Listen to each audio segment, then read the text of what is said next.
Air hostess pilot కావాలి అన్నదే మీ కల అయితే ఏరో ఫాల్కన్స్ ఏవియేషన్ అకాడమీ అడ్మిషన్స్ కోసం డిస్ప్లేలో కనిపిస్తున్న నంబర్స్ కి కాంటాక్ట్ చేయండి. Hi hello welcome to post 360. నేను మీ మురళి రాపల్లి.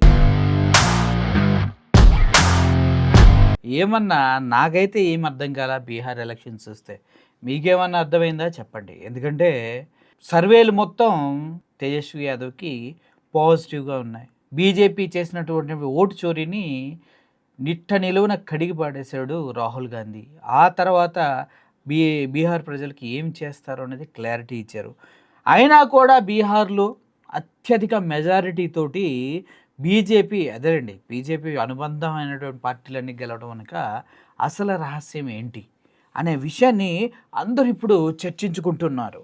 ప్రపంచవ్యాప్తంగా దేశాల్లో నిట్ట నిలువున పరువు పోగొట్టుకున్నటువంటి బీజేపీ దొంగ ఓట్లు వేయించుకుంటూ చివరికి బ్రెజిల్ మోడల్తో సహా అందరినీ దొంగ ఓట్లు ఓటర్ ఫోటోల్లో ఇంక్లూడ్ చేసి పేర్లు మార్చి ఓట్లు వేసినటువంటి ద గ్రేట్ ఎలక్షన్ కమిషన్ బీజేపీని ప్రజలంతా మొహం మీద థూ థూ థూ అని ఊస్తూ ఉన్నారు. అయినా కూడా బీజేపీ గెలిచింది. అసలు ఏంటి కారణం?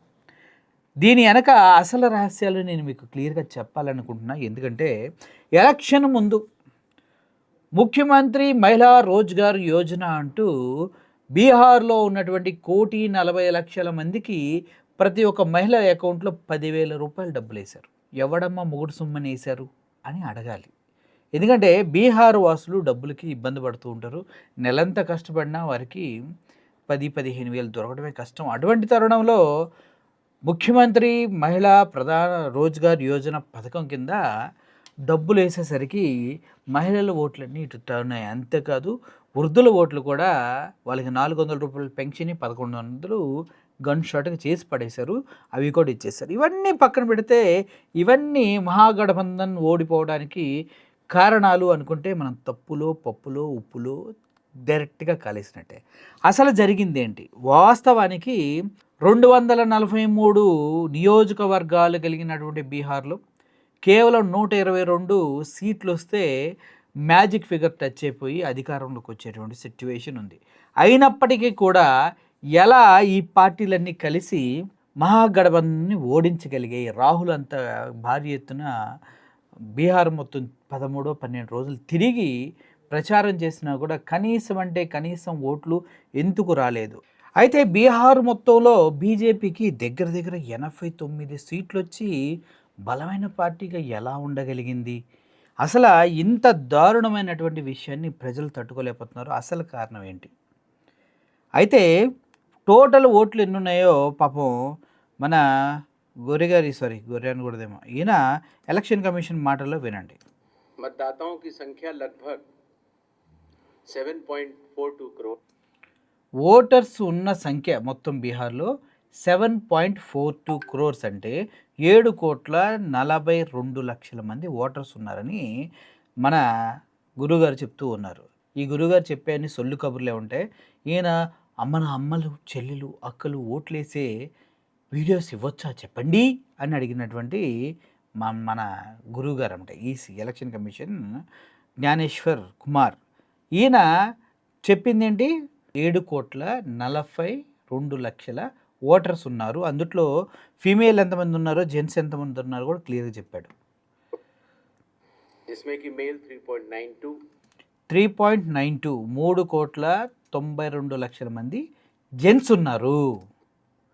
5 करोड़ है. मतदाताओं की संख्या लगभग 7.42 करोड़ है, जिसमें कि मेल 3.92 और फीमेल 3.5 करोड़ हैं. 3.5 मतदाताओं की संख्या लगभग 7.42 करोड़ है. సో ఇక్కడ మనం 7,42,00,000 మంది ఓటర్స్ ఉన్నారు అని చెప్పారు. అయితే ఇందుట్లో మొత్తం ఓటింగ్ రికార్డు స్థాయిలో అయిందంటే 66.91% అయింది. అంటే 66.91% అంటే ఈ 7,42,00,000 మందిని 100% అంటే 66.9 అంటే మీరు ఒకసారి ఆలోచించండి. 100లో కేవలం 67 అనుకుందాం, ఓకే. అప్పుడు 33 ఓట్లు ప్రతి 100కి తగ్గినాయి. అంటే 1,33,00,000 ఓట్లు తగ్గినాయి. 7 కోట్లకి 7 ముళ్ళు, మీ లెక్కకే వదిలేస్తున్నా, అన్ని ఓట్లు తగ్గినాయి. అయినా కూడా ఇప్పుడు ఓట్లు ఎన్ని పడినాయి? ఇప్పుడు 7,42,00,000 ఓట్లలో 67% ఓట్లు మాత్రమే పోలైనాయి. పోలైనప్పుడు 62%లో ఎన్ని ఓట్లు పోలవ్వాలి? దగ్గర దగ్గర 3 కోట్ల చిల్లర ఓట్లు పోలవ్వాలి. కానీ ఇక్కడ ఎన్ని ఓట్లు వచ్చినాయి? ఇప్పుడు ఎంతమంది ఓట్లు వేశారంటే, ఇప్పుడు వీళ్ళు చెప్తున్న లెక్క ప్రకారం దగ్గర దగ్గర 7.45 crores, అంటే 7,45,00,000 మంది ఓట్లేశారు. ఏంటి 66% మంది ఓట్లేస్తే ఇది ఎక్కడ లెక్క? అసలు ఎలా సాధ్యం ఇది? అంటే ఇదే సిగ్గులేనితనం అంటారు. ప్రజలు ఆలోచించవలసింది ఏంటంటే, మనం 100 మంది ఉన్నాం, 100 మందిలో 66 మంది ఓటేశారు అంటే ఇంకా 34 మంది ఓటు వేయలేదనే కదా. మరి ఆ 34 మంది ఓటు వేయినప్పుడు మనకి 100 మందికి ఎన్ని ఓట్లు వస్తాయో అన్ని ఓట్లే వచ్చి దానికన్నా 4 ఎక్కువ ఓట్లు ఎలా వస్తాయి? 100 మందిలో 34 మందిని తీసి పక్కనేయండి, ఎందుకంటే వాళ్ళు ఓట్లు వేయలా. కానీ టోటల్ ఓట్లు 100 ఉన్నాయి. కానీ ఇప్పుడు లెక్కేస్తే 100 కన్నా 150 వచ్చినాయి. ఎలా వస్తే 35%, 35 ఓట్లు పోయినా కూడా ఆ విషయం తెలియదా వీళ్ళకి? వీళ్ళు గొర్రెలా? ఇది ఎలక్షన్ కమిషనా? ఇది బీజేపీ ఏం ఆడిన నాటకం. ఒక్కొక్కడు 2 ఓట్లు 3 ఓట్లు వేశారు. కావాలంటే మీకు ఒక లిస్టు చూపిస్తున్నా చూడండి. వాళ్ళు వేసిన ఓట్లు మీరు కనుక చూసినట్లయితే సిగ్గుపడాల్సి వస్తుంది. ఇంత దారుణం ఇప్పటి వరకు ఎలక్షన్ స్వతంత్ర భారతదేశంలో ఈ విధంగా ఓట్ చోర్ అనేది జరగలేదు అనేది మాత్రం వాస్తవం అంటే వాస్తవం. అయితే 3 కేసులు పెట్టారు బీజేపీ నాయకులపైన వైలేషన్ అని. అందుట్లో ఒక వ్యక్తి ప్రభాత్ కుమార్, ఈ ప్రభాత్ కుమారు 2 సార్లు ఓట్లు వేశారండి. ఆయన 11 ఏప్రిల్ 19న, అదేవిధంగా 18 నవంబర్ 18న ఈయన 2 సార్లు వేరే స్టేట్లో ఓట్లు వేయడం జరిగింది ప్రభాత్ కుమార్. ఆ తర్వాత మనం చూసుకున్నట్లయితే ఈ ప్రభాత్ కుమార్ ఇంకా ఎన్నో ఓట్లు 2 ప్రదేశాల్లో వేసుకుంటూనే వెళ్తున్నాడు. ఈయన అసలు మనిషా, దున్నపోతా, లేకపోతే సిగ్గులేనోడో అర్థం కావట్లేదు. ఓట్లు వేసుకుంటూనే వెళ్ళిపోతుంది. ఆ తర్వాత రంజిత్ నిర్గుని అనే ఇంకొక అతను, ఈయన కూడా వరుస పెట్టి ఓట్లు వేసుకుంటూనే పోతున్నాడు. పోలింగ్ స్టేషన్ ఒక దగ్గర ఏమో గంగా సహారా ఉంది ఈ ప్రభాత్ కుమార్ది, ఇంకో చోటేమో పోలింగ్ స్టేషన్ వచ్చేసి Sanatan Dharma primary school, hall Bhavan race course near. ఈ డిస్టిక్ ఏంటంటే డెహ్రాడూన్ డిస్టిక్లో మళ్ళీ వేశాడు. అంతే, అతనితో పాటు ఈ మహానుభావుడు ఒకరు ఉన్నాడు, అఫీషియల్ సంతోష్ జోహా, బీజేపీ పార్టీ. ఈయన నిజంగా సిగ్గులేదు, ఈయన కూడా 2 ప్రదేశాల్లో ఓట్లు వేశాడు. ఒక ఓటు నెహ్రూ సంస్కార్ విద్యా భవన్లో వేస్తే, ఇంకో ఓటు సార్ గారు సేమ్ న్యూఢిల్లీలో స్వామీనగర్లో వేశారు. ఏంటి ఎలా వేస్తున్నారు వీళ్ళు? ఒక దగ్గర ఒక ప్లేస్లో, ఇంకో దగ్గర ఇంకో ప్లేస్లో.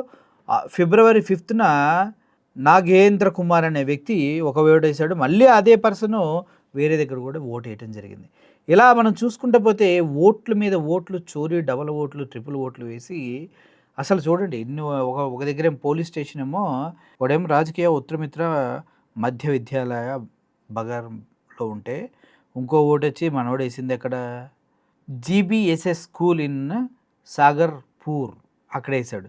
ఇలా చెప్పుకుంటూ పోతే ఓట్ల మీద ఓట్లు బీజేపీ పార్టీ వాళ్ళే 2 సార్ల ఓట్లు వేసి వీళ్ళు చూపించి ఎర్రిపప్పాయి వాళ్ళపైన కేసులు పడటం జరిగింది. ఇవన్నీ చూసుకోవటం కన్నా మనం 100 రూపాయలో 35 రూపాయలు తీసేసినా, ఎన్ని తీసేసినా, చివరికి 100 మందిలో 35 మంది చచ్చిపోయినా, చివరికి ఎలక్షన్ కమిషను 65 మంది ఓటేశారని చెప్పిన, అందుట్లో 150 మంది ఓటేసినట్టు ఇప్పుడు లెక్కలు చూపిస్తున్నారు చూడండి. మిగిలిన చచ్చిన ఎదవలు మొత్తం ఎక్కడి నుంచి వచ్చారన్నదే ఇక్కడ పాయింట్. ఈ విధంగా బీజేపీ, ఎలక్షన్ కమిషన్ కలిసి మళ్ళీ ఈవీఎంలతో ఆటాడుకున్నాయి అనేది మాత్రం వాస్తవం.